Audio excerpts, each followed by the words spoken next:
अस्सलाम वालेकुम। मैं मोहम्मद उलकरनैन और अपने यूट्यूब चैनल नो साइड के साथ आज जिन खबरों के ऊपर हम बात करेंगे, जो सबसे अहम खबरें आज पूरे दिन के अंदर पाकिस्तान के अंदर हुई हैं। पहली खबर यह है कि डीसी इस्लामाबाद को 6 माह की सजा सुना दी गई है इस्लामाबाद हाई कोर्ट की तरफ से। इस मामले का है, ये बात करते हैं।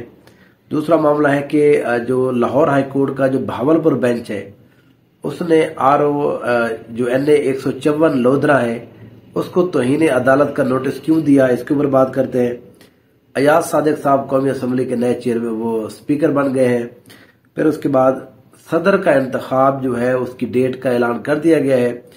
नया सदर जो है डॉक्टर आरिफ अलवी के बाद जो नया सदर बनेगा उसकी वोटिंग जो है वो उसका ऐलान किया गया है, 9 मार्च को होगी। इस पर बात करते हैं।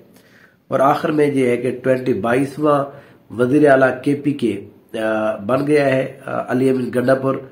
इस हवाले से थोड़ा बात करते हैं। पहली जो खबर है इसके ऊपर थोड़ा तबसरा करते हैं। ये खबर ये है कि डीसी इस्लामाबाद जो है, ये इरफान मेमन साहब, इनको पहले तौहीन अदालत का नोटिस दिया गया था। अब ये मामला क्या था? मामला एक्चुअली ये यहाँ पर ये हुआ था कि इस्लामाबाद हाई कोर्ट के जो एक जज है जनाब बाबर सत्तार साहब, उन्होंने एक ऑर्डर पास किया था जिसमें उसने कहा था कि शहरियार अफरीदी को आपने अब 3MPO के तहत दोबारा से गिरफ्तार नहीं करना। ये उस वक्त की बात है जब हर बंदे को गिरफ्तार किया जा रहा था, लेकिन डीसी इस्लामाबाद साहब ने दोबारा से उनका 3MPO का ऑर्डर निकाला। ये 3MPO के तहत आप 3 माह तक किसी भी बंदे को जेल के अंदर बंद कर देते हैं और उसमें प्ली ये ले लेते हैं कि इसकी वजह से नुक्स अमल को वो जो अमन है ना उसको कुछ ना कुछ मसला हो सकता है। वो अख्तियार डीसी का होता है। अब डीसी साहब ने जिन लोगों के कहने के ऊपर जो है, वो हमें पता है जहां पर जिन लोगों के कहने के ऊपर बातें होती रही है, उन्होंने दोबारा उसके ऑर्डर निकाल दिए। अब उसी मामले को तौहीन अदालत का पहले नोटिस गया था, ये यहाँ पर पेश नहीं हुए। फिर बाबर सत्तार साहब ने इनको ये भी कहा कि ये तमाम आजीज को ऑर्डर दिया कि ये कहीं पर भी उनको गिरफ्तार करके लाया जाए। ये फिर अगले दिन खुद ही आ गए बड़े भारी भरकम जो है अपने वकीलों के साथ। फिर इन्होंने आके यही कहा कि मैं अपने आप को सरेंडर करता हूं और अदालत जो मेरा फैसला करे। तो अदालत ने एक जबरदस्त फैसला दिया है। देखिए होता ही क्या है, हमारे यहाँ इस तरह की तौहीन अदालत होती है, मामलात होते हैं। वो जो मजाज अफसर होता है वो जनाब जाते हैं और वो कहते हैं जी हाँ सर, मैं आपको अपने हवाले करता हूँ, आप जो कुछ करें। और अफसर जो है वो उसकी दिली तस्कीन हो जाती है, देखे जी मुझे किसी बंदे ने सरेंडर कर दिया, लिहाजा वो कहते हैं चलो जी दफा करो जो भी मामला हुआ। लेकिन अब के बार जनाब बाबर सत्तार ने उनको सजा सुनाइए, 6 माह की सजा जेल के अंदर भिजवाने का हुक्म दिया है। उनको कहा है कि आप वहां पर अब सर्व करके 6 माह तक आप जेल के अंदर कैद में रहेंगे, क्योंकि आपने अदालत के एक हुक्म को, अदालत भी कोई छोटी मोटी नहीं है, एक इस्लामाबाद हाई कोर्ट के जज ने जब आपको ये ऑर्डर दिया था तो आपने उस ऑर्डर को क्यों नहीं माना। इरफान मेमन साहब को बड़ी कोशिश की गई बचाने की। बहुत सारे लोग जो है पिंडी इस्लामाबाद से वो आगे पीछे होते रहे, लेकिन बाबर सत्तार साहब ने इस वक्त जो है वो फैसला सुनाया है जो तमाम अब जो ये ब्यूरोक्रेसी है उनको अब ये एक पैगाम चला जाएगा कि आप जितने बड़े लोगों के साथ आपके ताल्लुकात हों या वो आपको मजबूर करें, तो बल आखिर जेल में सिर्फ आपने ही जाना है। तो 12 इस्लामाबाद डीसी जो इस्लामाबाद है इरफान मेमन साहब, उनको अब कैद की सुनाई गई है सजा। दूसरा मामला क्या है जी? दूसरा मामला ये है कि लोधरा में तरीके इंसाफ के हिमायत याफ्ता राणा फराज खान नून जो है वो कामयाब हुए थे 1,34,000 वोट लेकर। साबका वफाकी वजीर जनाब अब्दुर्रहमान खान काजू जो है उनके 28,000 वोट थे, 1,28,000, तो 6,000 वोटों का फर्क था। अब इन्होंने क्या किया जी, अब्दुर्रहमान खान काजू ने उन्होंने एक एप्लीकेशन दे दी जी रिकाउंटिंग की जाए। हालांकि हमने देखा है यहाँ पर जो मुल्तान की एक सीट है उसके ऊपर सिर्फ 104 वोटों का फर्क है। इलेक्शन कमीशन ने उसका हुक्म नहीं दिया रिकाउंटिंग का। तो इतने सारे मामला डीजी खान के 4 ऐसे हल्के हैं जहां पर फर्क जो है वो 1,1200 वोटों का है। वहां पर उन्होंने किसी को अभी तक ऑर्डर नहीं जारी किया, लेकिन वहां पर नून लीग को जरा फायदा होने पहुंचने वाला था, उन्होंने फौरी कर दिया। अब राणा फराज नून साहब जो है वो भावलपुर हाईकोर्ट में चले गए थे। जो भावलपुर बेंच है, बेंच ने ये कहा था कि आप गिनती नहीं करेंगे दोबारा गिनती जब तक हम इसको फैसला नहीं करते। लेकिन आरओ साहब जो है, हमें पता है कि आरओ जो है वो इस मुल्क के आजकल जो है ना सबसे बड़े जो वो है बंदे हैं वो ही आरओ ही हैं। तो आरओ साहब ने कहा जी ये हाईकोर्ट क्या होती है, इसकी औकात क्या है मेरे सामने। तो उन्होंने जी बुलवाया और रात आर्डर दिए। राणा फराज ने उनको कहा जी ये है और सुबह आपने आना है तो आ जाए, हम गिनती स्टार्ट कर रहे हैं। तो वो इन्होंने दोबारा गिनती स्टार्ट करा दी। अब वही कुछ हुआ। अब इनके जो 6000 वोटों से बर्तरी इनको जो मिली थी राणा फराज खान नून को, अब उसके ऊपर दोबारा ठप्पे लगाए गए, 2-2 मोहरें लगी हुई थी।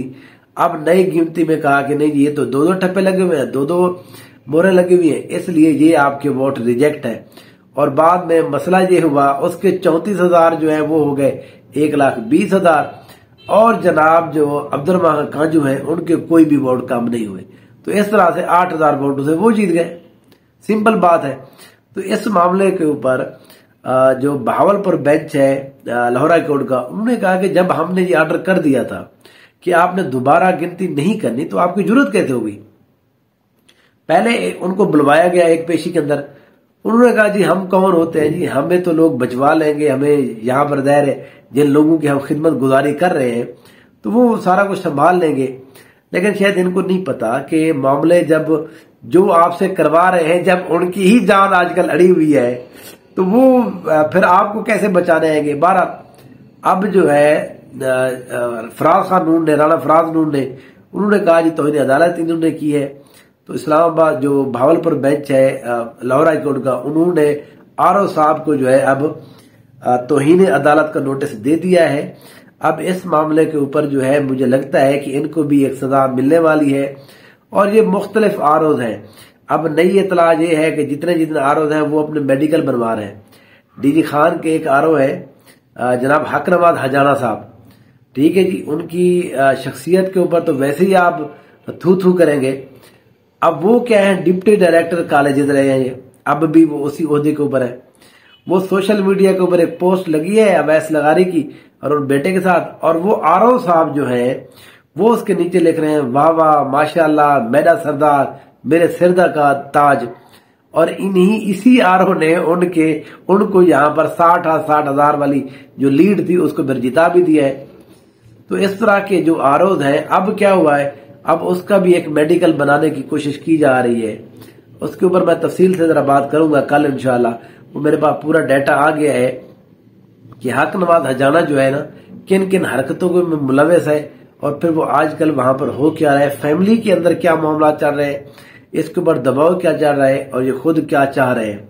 खैर 12 तो जितने भी ये आरओज हैं, इन आरओज के हवाले से जो है वो अब चीजें थोड़ा थोड़ा खुलना शुरू हो जाएंगी क्योंकि हुकूमत बन गए। अब दायर हुकूमत ने तो अपने ही मामला सीधे करने हैं। एक और जो मामला है, अजाज सादिक साहब स्पीकर बन गए हैं, 221 उन्होंने वोट लिए हैं। उनका मुकाबला था सुन्नी इत्तेहाद काउंसिल के जनाब आमिर डोगर के साथ, उन्होंने 91 वोट लिए हैं। क्योंकि अभी तक 23 जो एमपीए के जो एमएनए की सीट्स हैं, 3 मिनॉरिटी की और 20 जो है फीमेल की, अभी तक फैसला नहीं हुआ, इलेक्शन कमीशन ने फैसला नहीं किया, वो वोट लिहाजा नहीं पड़े सुन्नी इत्तेहाद काउंसिल को। तो इस वजह से अजाज सादिक साहब पहले भी 2013 से 18 के दौरान भी वो स्पीकर कौमी असम्बली रह चुके हैं, तो दोबारा से उनको बनाया गया है। इनका मामला जो है ये कंट्रोवर्शियल नहीं थे उस वक्त तक जब तक जो है पनामा लीक नहीं आई थी। क्योंकि पनामा के अंदर ही नवाज शरीफ साहब ने कहा था स्पीकर साहब ये है मेरे जो जराए जिसके तहत मुझे कहते हैं जी आपने घर कैसे बनाया, बाहर जायदाद कैसे भेजी। तो उन्होंने कहा स्पीकर साहब जी मैं आपको अमानत दे रहा हूं। अब वो उस कागज के अंदर कुछ भी नहीं लिखा हुआ था, कोई चीज भी नहीं थी। अब उस वक्त जो है स्पीकर ने बड़ी जिसको कहते हैं बदयांती की थी, बदनीयती के तहत वो मामला जो है अभी तक वो कागज जो है उसने गुम कर दिए थे।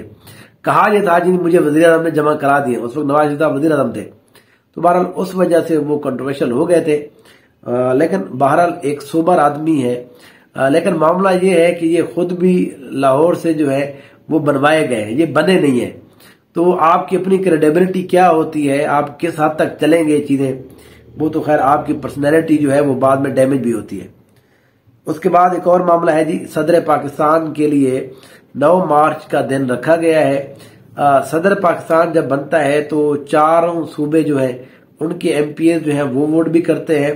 सेनेट भी वोट देती है और कौमी असम्बली वोट देती है।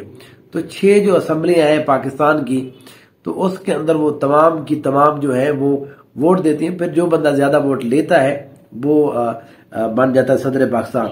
आसिफ अली जरदारी साहब पीपल्स पार्टी या PDM 2 के जो वो उम्मीदवार हैं, अभी तक के मुताबिक सुन्नी इत्तेहाद काउंसिल ने अभी तक हमने किसी भी सदर का ऐलान नहीं किया उनका उम्मीदवार कौन होगा।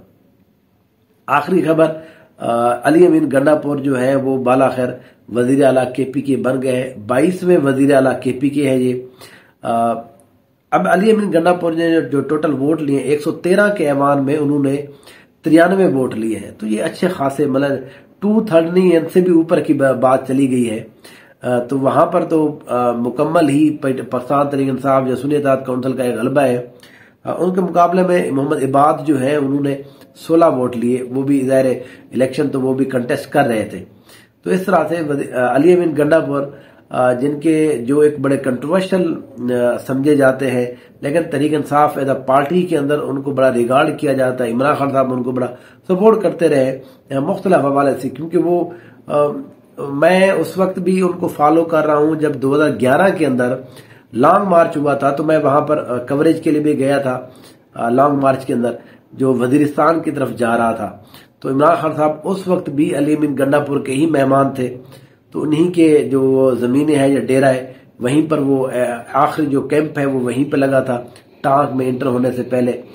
तो इस तरह से अली अमीन जो है वो पुराने पाकिस्तान तहरीक इंसाफ के साथ खड़े हैं। लेकिन अली अमीन से ज्यादा मेरा अपना एनालिसिस ये है कि इस दफा इमरान खान साहब ने ये सोचा हुआ था कि साउथ KPK में जो साउथ के डिस्ट्रिक्ट है उनमें से कोई बंदा हो, क्योंकि अली अमीन गंडापुर साहब जो है वो इलेक्शन लड़े, वो जिसको कहते हैं वो जीत भी गए। तो इस वजह से अली अमीन ही ऑटोमेटिक चॉइस है। जिस तरह के हालात थे, अगर अली अमीन ना होते तो फिर भी वजीर आला साउथ के ही लकी मरवा से आ जाता, टांक से आ जाता, कोई किसी एक और जगह से आ जाता। तो साउथ का इस दफा प्रोग्राम था इमरान खान साहब का। तो ये इमरान जो पाकिस्तान तहरीक इंसाफ है, इमरान खान साहब की ये पॉलिसी रही है कि वो सेंट्रलाइज नहीं करते चीजों को, क्योंकि हमने देखा है कि परवेज खटक को पावर मिली, लेकिन उसके बाद जो उनके साथ हशर हुआ, लेकिन अगली दफा वो बनना चाह रहे थे, लेकिन इमरान खान साहब ने महमूद खान को दिया। सवात के अंदर चली गई नौशेरा से वो सवात से अब जो है डेरा इस्माइल खान। तो इस तरह से वो रोटेट करते रहते हैं ताकि चीजें जो है वो हर सूबे के हर हिस्से को जो है वो बराबर नुमाइंदगी मिल सके। तो इस तरह से अली अमीन गंडापुर बन गए हैं। अली अमीन गंडापुर ने 2-3 बड़े इंपॉर्टेंट जो है वो ऐलान किए हैं। उन्होंने कहा कि KPK के अंदर कोई भी गाड़ी जो है वो बगैर तलाशी अब इंटर नहीं होगी। दूसरी उसने कहा था कि KPK जितनी भी बिजली देता है वफाक को, पहले उसका बिल दिया जाएगा, अब बिजली बाद में मिलेगी। तो ये भी एक मुझे लग रहा है कि सेंटर और KPK सूबे के दरमियान एक बहुत बड़ी टसल होने जा रही है। IG के मामले पर भी यही होगा, वो अपना IG लगाएंगे, ये उनको घुसने नहीं देंगे या काम नहीं करने देंगे। तो जो चीजें वफाक के पास होंगी वो यहाँ सूबे के अंदर इंटरफेयर करेगा, सूबे के बाद जो चीजें होंगी वो वफाक को बहरहाल एक तंग करता रहेगा। तो आने वाले दिन जो है वो बड़े सख्त होंगे वफाकी गवर्नमेंट के हवाले से, क्योंकि उनको बहरहाल लेकर चलना पड़ता है। सूबों को ज्यादा जरूरत नहीं होती, वो तो उनका हक होता है, वो बहरहाल किसी न किसी अंदाज में ले ही लेते हैं। तो इंशाल्लाह कल फिर आपके साथ हाजिर होंगे। जो दिन भर की खबरें होंगी, ताज़ा खबरें होंगी, उनके ऊपर तबसरे के लिए देखते रहिए no side. Thank you so much.